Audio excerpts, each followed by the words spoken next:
দেখবেন বেশিরভাগ ক্ষেত্রেই আমরা ভালোকে অ্যাসোসিয়েট করি কে কতটা অনাচার মুখ বুজে সহ্য করতে পারে তার সাথে।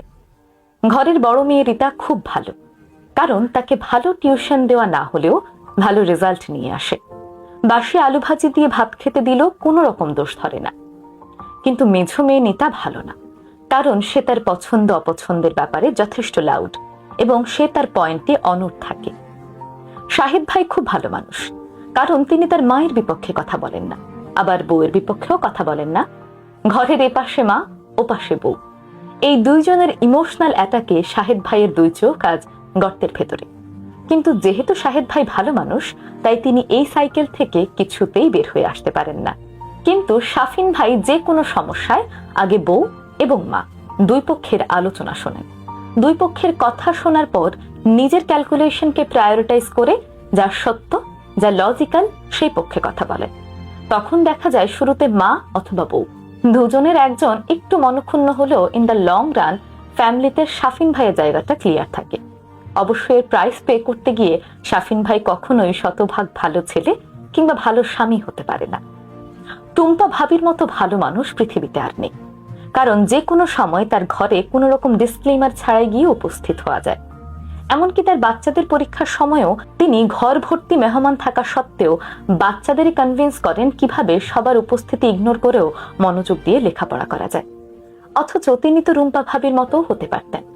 রুম্পা ভাবির মতো মেহমান আসার আগে একটু ইনফর্ম করা দরকার, নয়তো তিনি সামান্য বিরক্তই হন। তার মতে মেহমান আসার আগে একটু প্রিপারেশনের দরকার। ক্যাম্পাসের সিনিয়র সাদিয়া আপু, ওনার সাথে যখনই ক্যাম্পাসে যাই রিক্সা ভাড়াটা কিন্তু উনি দিয়েই ছাড়েন। কিন্তু নাদিয়া আপু মুখের উপর বলেই ফেলেন, গতকাল আমি ভাড়া দিয়েছি, আজ তুমি দাও।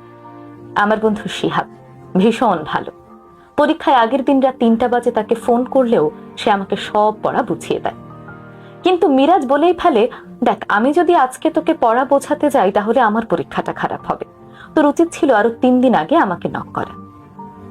আসলে মানুষের চোখে সবচেয়ে ভালো প্রাণী হলো গাধা, কারণ গাধা কোনো অভিযোগ করে না, গাধার নিজের বুদ্ধি নেই। গাধাকে সহজেই নিজের বোঝা বহন করানো যায়। বোঝা বহন করতে করতে গাধা কখনোই প্রশ্ন করে না আমি কেন সবসময় অন্যের বোঝা বহন করে চলব। এই বোঝা বহন করতে করতে গাধা একটা সময় ভীষণ ক্লান্ত হয়ে পড়ে। তখন ইনিয়ে বিনিয়ে বোঝাতে চায় আমার দ্বারা আর সম্ভব হচ্ছে না।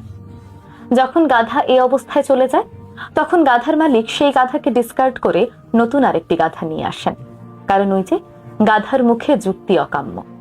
ঠিক তখনই গাধা বুঝে যায় তার নিজের জন্য আসলে সে কিছুই করেনি, নিজেকে দেওয়ার মতো অবশিষ্ট আর কিছুই নেই।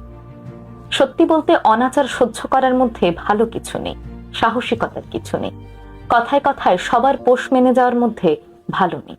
যখনই আপনি এমন হবেন তখন সবাই আপনাকে ভাঙিয়ে খাওয়ার চেষ্টা করবে। তার চেয়ে বরং সিংহ হতে শিখুন। হয়তো মানুষের কাছে হিংস্র ট্যাগ পাবেন, তবে নিজেকে ভালোবাসতে পারবেন, নিজের জায়গাটা ফিক্সড থাকবে, কেউ চাইলেও আপনাকে ব্যবহার করতে পারবে না, নিজেকে ভালো রাখতে পারবেন। দেখুন, ভালো জিনিসটা একটি বিশাল বড় স্ক্যাম। আপনি যত বেশি মানুষের কাছে ভালো, আপনি তত বেশি কাস্টমাইজেবল।